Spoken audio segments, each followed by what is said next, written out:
Hi there, welcome back to the YouTube channel. I'm back again today to talk about a card that I recently won a tournament a while back, and I didn't realise until I actually started building the deck there was actually a reprint of a different card. So the original card was from the Dungeons and Dragons film, and it was Edgin, Larcenous, Lutenist. But the card I'm going to talk about is exactly the same card. I just don't like this artwork, but I much prefer this artwork because it's Bohn the Beguiling Balladeer. Its casting cost the same, 1 blue and red for a 3/3 human bard. But each non-land card in your hand without foretell has foretell, and its foretell cost is reduced by 2. That's fine. That means it's easy. But whenever you cast your second spell each turn, go target creature an opponent controls. Yeah, I mean, it doesn't matter which version of the card you play with. I mean, you can either have, obviously you can have Bohn, or you can have Edgin. It depends which one version you've got. Edgin was a Secret Lair drop. Bohn the Beguiling Balladeer is one they've printed since then. I'm going to refer to him as Bohn through this video because that's the card I have. But, you know, if you've got Edgin, card's the same, does the same thing. So here we go. Here's what today's deck looks like when you want to cast your second spells each turn to goad everyone else's creatures to save you being attacked. Hope you enjoy it.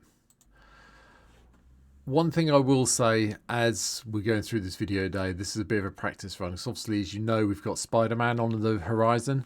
And for those of you who don't know, which I'm sure every single Magic player in the world does who uses either Arena or MTGO, the Spider-Man cards aren't going to be Spider-Man on either of the digital platforms because of licensing issues, I believe. So this is a dry run for me just to show both versions of the card, then talk about the one I'll be playing on stream. So here we go. Bear with me for this day. Anyway, at the beginning, we've got 30 creatures in the deck. Sorry, I can't even read today.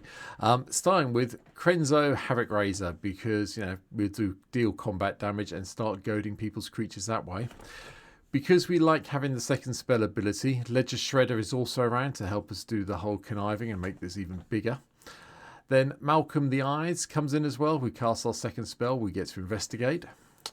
And Raging Battle Mouse also makes an appearance. The second spell we cast each turn has its casting cost reduced by 1 generic.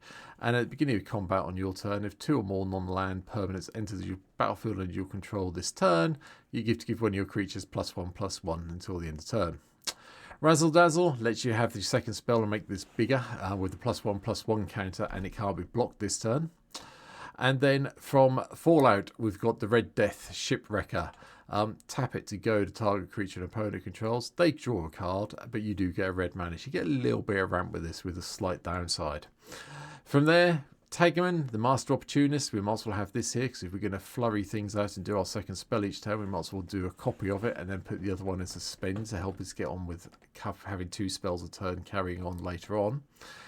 Agitator Ant comes in as well. At the beginning of our end step, each player can put 2 +1/+1 counters on a creature they control, and they get goaded if the counters are put on this way.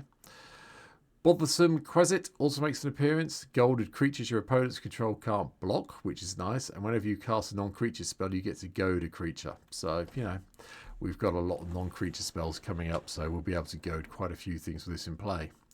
Breaches the Blastmaster lets us have our second spell, and we can sacrifice an artifact if we want to. And if you do, flip a coin, you win the flip, copy that spell, and you get to choose new targets. If we lose the flip, Breaches the Blastmaker deals damage equal to that spell's mana value to any target. So a little bit of fun and games there. Farad is the Enterprising Salvager, who's also in. Hopefully when we get non-token artifacts into graveyard, we get scrap tokens, and then we can sacrifice an artifact and choose one. Hearthborn Battler is also in. Casts their second spell each turn. The battler deals 2 damage to target opponent. So, yay. Yorin N. Runediver is also here, so we draw a card when we cast our second spell each turn. Commony Battle Armor goes a creature when it deals combat damage to a player. So, yay. And gives something menace and +2/+2. So, it's a nice bit of reconfiguring Battle Armor, this one. Like it. Uthros Psionicist comes in from Age of Eternities to cut the cost of our second spells down by 2. Wingblade Disciple gives us a bird each time we cast our second spell. Augury Raven has got foretell. I wanted some of the foretell cards in here, but we can foretell this normally if we need to. Boil Blood Sorcerer ends the battlefield, we take the initiative, and then the Crown of Madness, sacrifice an artifact or creature and you get to goad something. So, yay. Cosmos Charger means that the cost of our foretelling cards from our hands costs 1 less and can be done on any player's turn, and we can foretell this itself for 2 and a blue. Karam, Violent Cacophony is also there. Cast a second spell, +1/+1 counter on here and draw a card. Life of the Party, a fun one. Comes into play. It gets when it attacks, it's got first strike, trample, and haste, which is fine. When Life of the Party attacks, it gets +X/+0, where X is the number of creatures we control. That's fine. But when Life of the Party enters the battlefield, if it's not a token, each opponent creates a token that's a copy of it, and they're goaded for the rest of the game. So you do have something big to deal with, but the first strike trample kind of helps. Vengeful Ancestor enters or attacks goad a creature, and whenever a goaded creature attacks, it deals 1 damage to its controller. Karum Ludwig's Opus is here, but I left the Barnabas Tharum picture up because I actually preferred it. It's a nicer artwork from my point of view. Flying and haste, whenever an opponent casts a second spell each turn, you get to draw a card, so yay. Coveted Peacock. Attacks, you may go target creature a defending player controls. And then Iron Fist Pulverizer. Whenever you cast your second spell, it deals 2 damage to target opponent. We get to scry 1. A little bit expensive at 5 mana, but the 4/5 reach, yeah, with the second ability is pretty good, especially since we are going for 2 spells a turn. From there, Death Kiss. Whenever a creature an opponent controls attacks one of your opponents, double its power, and then you can monstrous it, and it becomes monstrous. Goad up to X target creatures your opponents control. It's a 5/5 blocker, which is quite nice, and bit of Beholder fun. Bohn was originally from D&D, so Beholders D&D kind of comes in. Geode Ranger, landfall, goad each creature target player controls. Keeper of Secrets. Now this is nice. Whenever you cast a spell from anywhere other than your hand, Keeper of Secrets deals damage equal to that spell's mana value to target opponent. Since we can foretell our spells, having the Keeper of Secrets in play, paying potentially a cheaper foretelling cost for getting something big out, deals some damage quite happily to our opponent as we do it. Sage of the Beyond, spells you cast from anywhere other than your hand cost 2 less to cast. Another one that cuts the cost of our foretelling down. And then finally, Eris, Roar of the Storm is also here. Spell costs 2 less for each different mana value amongst instants and cards in our graveyard. And then whenever we cast our second spell, we get a 4/4 dragon with flying and prowess. Now sorceries, so we can cast our second spells, are here. So we've got Gitaxian Pro, Ponder, Preordain, Serum Visions, Expressive Iteration, Spectacular Showdown, just so we can goad even more creatures. And if we overload this, it is dangerous to overload this, I will be honest about it, because you do give all your opponent's creatures double strike. And then if you can't deal with all their creatures, you do tend to die quite quickly once they've killed off everybody else. So bear that in mind. Disrupt Discorum just lets us goad everybody's creatures, apart from our own. Tales of the Ancestors, each player with fewer cards in their hand than the player with the most cards in their hand draws cards equal to the difference, and you can foretell this for 1 and a blue, and then play it, 2 to foretell it, then play it from foretell for 1 and a blue later on.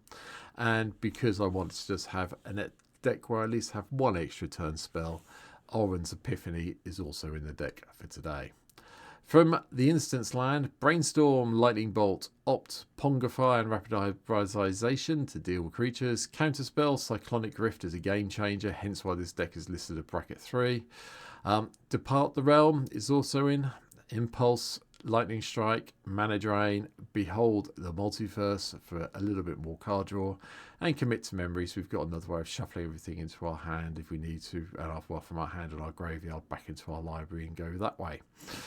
Artifacts wise, this is why it's a bit tricky with some of the artifacts that we can sacrifice off. We've got Elixir of Immortality and Soul Ring and Arcane Signet, Ruby Medallion and Sapphire Medallion. They're all basically ramps. There's not many artifacts, but Popular Entertainer helps us go the creatures out, and Shiny Impetus, if we put it on a creature that's indestructible,